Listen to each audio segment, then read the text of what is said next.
Ang atong unang pagbasa, atong ebanghelyo, naghisgot og kaluwasan natong tanan batok sa atong kaaway. Nya kining maong kaaway buntogon sa atong manluluwas nga gipakatao sa mahal nga Birhen Maria, og ang nag-una niya mao si Juan nga magbubunyag. 2,000 years ago nataw kining maong manluluwas og mibuntog sa atong kaaway nga magdala kanato ngadto sa landong sa kamatayon. Kumusta naman ron? Naa pa mo'y kaaway o wa na?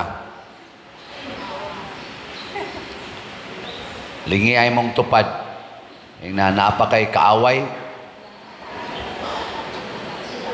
Naawa. Wa nagay klaro. Kining atong kaaway nga gihisgutan, usa ni kakaaway nga wa say kamatayon. Sige ra gid tag away ani hangtod sa katapusan sad sa kalibutan. Mao na ang atos ang kaluwasan, ang naghatag sa kaluwasan, wa say kamatayon. Sige ra gid ni siya luwas nato hangtod sa katapusan sa kalibutan. Kinsa dinhi ang nahibaw nga duna gid tay kaaway matag adlaw? Tasa kamot. Nay uban nagpanagana. So kanang wa mo isas kamot napildi na nas kaaway. Ang ato gyung kaaway nga muda nato ngadto kangitngit sa kamatayon mao ang sala. Ang sala. Kinsa ninyo dinhi ang kanunay naglagot o nagdumot sa sala? Tasa kamot. Tanawa. Diba, pulos mo na pildis kaaway. Amiguhon gay na nimo, higugmaon gay na nimong sala, pildi na ka. Dumtan gid nang sala, kay kaaway na nato. Kinsa may higugmaon? Kisa? Pataka lang mo. Ang Ginoo lagi, pero duha man nakabuk, Ginoo og isig katao. Kinsa man ang isig katao? Ang makasasala. So dumti ang sala, higugmaa ang makasasala or nakasala. Anang imong tupad? Makasasala man na, apil na ning nagwali. Higugmaa. Pero ang sala, dumti. Kay kining imong tupad, hasta ning nagwali, kuyog ni nato sa panaw sa kaluwasan. Mao nang gitawag ta og the Pilgrim Church. Kitang mga buhi pa ba? O gitawag sa ta sa level sa simbahan, matud pa sa atong katekesis, kita ang gitawag og the Militant Church, ang nagpanaw nga simbahan. Ang katong tuas purgatorio, the Suffering Church. Ang katong tuas langit, ang say tawag? Arang-arang, kaya na nakatubag, duha ka buok. The Triumphant Church, ang simbahan nga nagmadaugo na santos na asay nagantos pa, ni asay nagpanaw pa.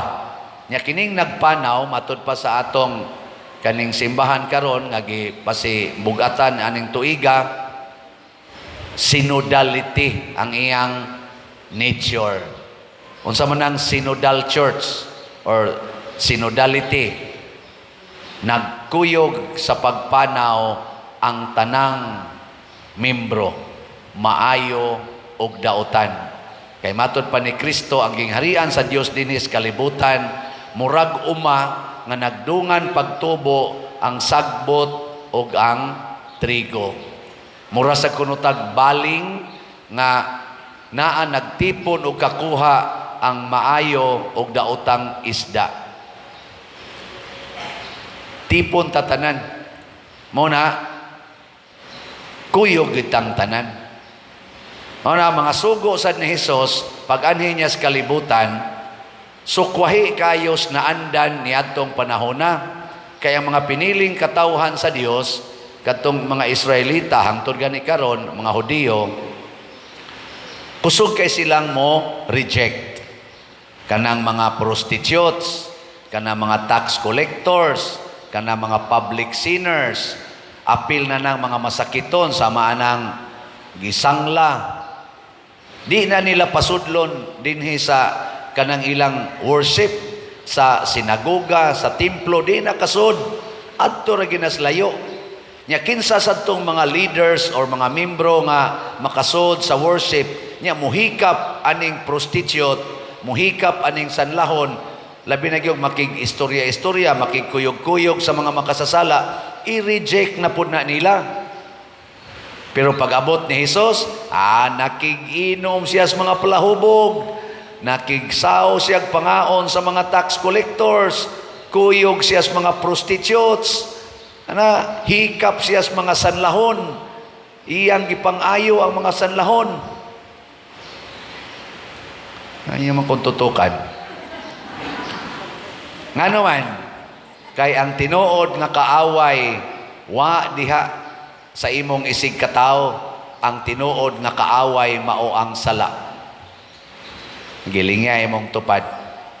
Yung nasugod karon, kuyog na ta. Sige,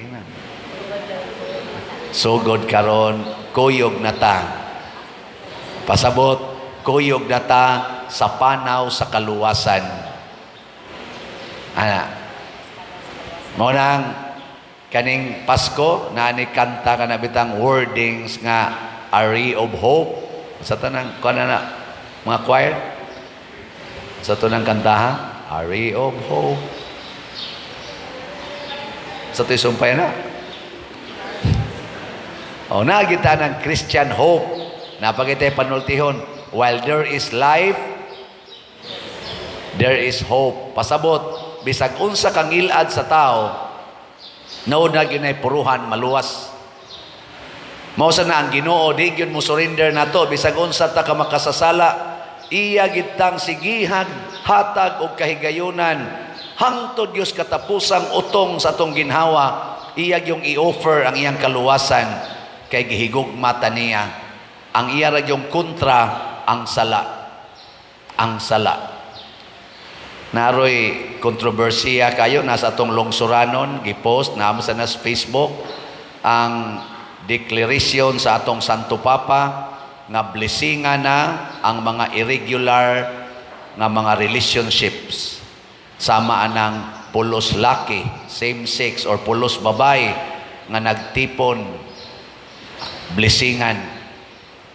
Apil na nang nagpuyo-puyo, blessingan. Kanang mga divorce nga nagtipon, blessingan. Sugot mo na, dili. Perting gubuta na karon. Daghan kayong nireklamo, daghan sang nakauyon, daghan sang nipakpak, yes. Naamagan ni dayo gipost dayon, making history. Kay nakabasa mo doon sa Facebook, na dito, pulos laki, upawon ang laki, ang usa, tag-asugbok, batanon to, holding hands sila, giblessingan sila sa pare. Unsa man na, maayo na ang lakang o dili? Maayo, dili di ay. Tingali, o panahon pang Kristo, inyo nasanggilansang si Kristo sa krus. Nga naman, unsa man ang blessing? Ang blessing, dili sakrament. Ang blessing, sakramental. Ang sakramental, dili makapapas sa sala. Support ra na siya sa sacrament. Ikaduhang meaning sa blessing, expression of mercy. Kanabang pagpadayag nga gikaluy-an ti ka. Pareho na ng mga apuhan, inyo mang paaminon ang inyong mga apo na ibuangon na sa ibuutan. Oh, bless me Lord. Oh, bless you. God bless you. Mga bata din muduol na ko na may mga buangon ana na sa mga buutan. God bless, God bless, God bless. Ekspresyon sa kaluoy. So duha ang meaning sa blessing. Ekspresyon sa pag-support sa sakrament aron mo balaan o ekspresyon sa kaluoy aron nga mabati nimo nga gikaluy-an ka sa atong Dios. Ana ha? Muna ang blessing, ang sakramento dili ihatag sa same-sex union, sa mga nagpuyo-puyo, sa mga divorcee nga wala pa gyud ma-settled ang ilang kinabuhi o sa nagkabit-kabit, dili ihatag ang sakramentos kasal. Ang sakramentos kasal mao'y makapapas og sala nga sexual. Pero ang blessing dili makapapas. Nya nganong blessingan man sa simbahan pagpakita nga kuyog tas panaw. Para ko dinhi blessingan mo ana, niya may mga buangon dinhi, niya may nagkabit-kabit dinhi. Niya may nagtipon-tipon dinhi pulos babae, pulos laki. Atong blessingan tanan. Hasta pagkalawat, dili man maigos kilat katong nagkabit-kabit, niya mudawat og kuan, makakaon man tanan. Ana? Nga naman, kay kauban tas panaw. Ano? Naay nangutana nako, pader, unsay barugana nimo ani nako galagot gyud ko aning deklarasyon na pero namalandong ko. Pagpamalandong nako, nakahuna-huna ko sa usa nako kakaila nga dunay 4 ka anak. 2 ka lalaki o 2 ka babae. Ang usa ka lalaki o 2 ka babae, purting buotana. Ang usa ka lalaki, purtig yung adika. Mangawat pa silang balay. Pero naaragyapon gapuyo sa ilang balay. Mukaon ragyapon sa ilang pagkaon. Mutog ragyapon. Mupahimos gyapon sa tanan nga gipahimuslan aning mga buotan.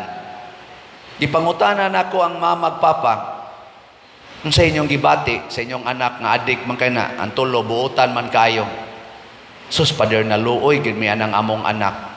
Giingnan, ginaanak kong tulo na ko kaanak, day, dong ayaw gyud taon ninyo kontrahan ng inyong igsuon kay luoy kay siya. Muna kada ko uli sa ilang igsuon o sa iyang anak, nagikang ni Suyop, nagsigigit siya pangga, iyang pakanon, iyang atimanon, pero naghilak ang iyang kasing-kasing. Magto ang iyang luha. Sa pagsigi niya atiman siyang anak, gato ang iyang luha. Kakuha mo?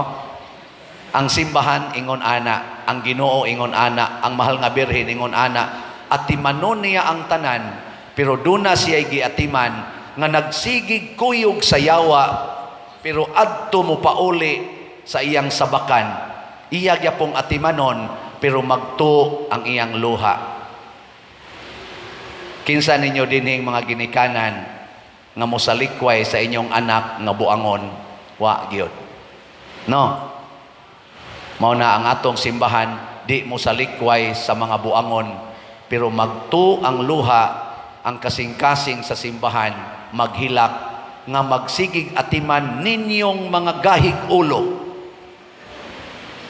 Sige lang gyapong tipon-tipon, babae og lalaki, lalaki og lalaki, babae og babae, bisan pag nasayod nga wa na gitugot sa atong Ginoo. Giatiman mo apan gahilak ang atong Ginoo. Gahilak ang mahal nga birhen. Gasigi tagpahimos sa kagrasyas Ginoo, apan nagsigig kabit-kabit. Di lang gyapon kabias kabit, pero siging pangayo grasyas Ginoo, muhatag lang gyapon ang Ginoo, pero naghilak kay ang grasyas Ginoo gigamit sa pagpakasala. Hilom lagi mo. Sige, lingian na imong tupad. Ang di mo lingi, mga buangon. Sige, ingna. Sugod karon, di na nato pahilakon ang Ginoo. Sugod karon, din anato samaran ang simbahan. Sugod karon, magbinuotan na ta. Dili mausab ang gugma sa Ginoo para natong mga buangon, para natong mga makasasala. Blessingan gyapon ta niya, pero kay di man na makapapas og sala, dawato nato ang sakramento og ipahaom nato ang atong kinabuhi aron mudawat sa sakramento. Biyaan ang sala, kay di pwedeng mudawat og sakramento nga maglunang sa sala. Mao na inig pakasal, kumpisal o sa kuha sa mga requirements aron malimpyo ka. Pero dili gani ka magpakasal, magpa-blessing ra ka, buangon ka. O kanang imong kabuang moabot rang panahon nga matod pa sa Ginoo, matod pa ni Kristo, lainon ang sagbot sa mga trigo. Ang sagbot banganon og itambog sa kalayo, samtang ang trigo tigomon sa kamalig. Moabot rang panahon nga guruyon ang baling ngadto sa daplin og hagpaton ang mga isda. Ang mga nindot nga isda isulod sa sudlanan, samtang ibalibag ang mga daotang isda. Kita sad kuyog tas panaw padulong sa kaluwasan, pero matag usa nato muatubang og hukom. Ikaw nga nagsigig daan ang sala, tuay butangana nimo ang kalayo nga way katapusan. Ikaw nga nagdumot sa sala, nya siging higugmas makasasala, bisag naghilak na ka, tuay butanganan ang kalipay nga way katapusan. Sige, katapusang lingi, ingna imong tupad, gusto ko dili ka masunog. Sige, ingna. Na gusto ko dili ka masunog. Ana, oh, sus kanindot ana. Mao na ang atong kaaway, ato gyong likayan. Ang atong Ginoo, ato gyong sundon og alagaran. Manindog na ta.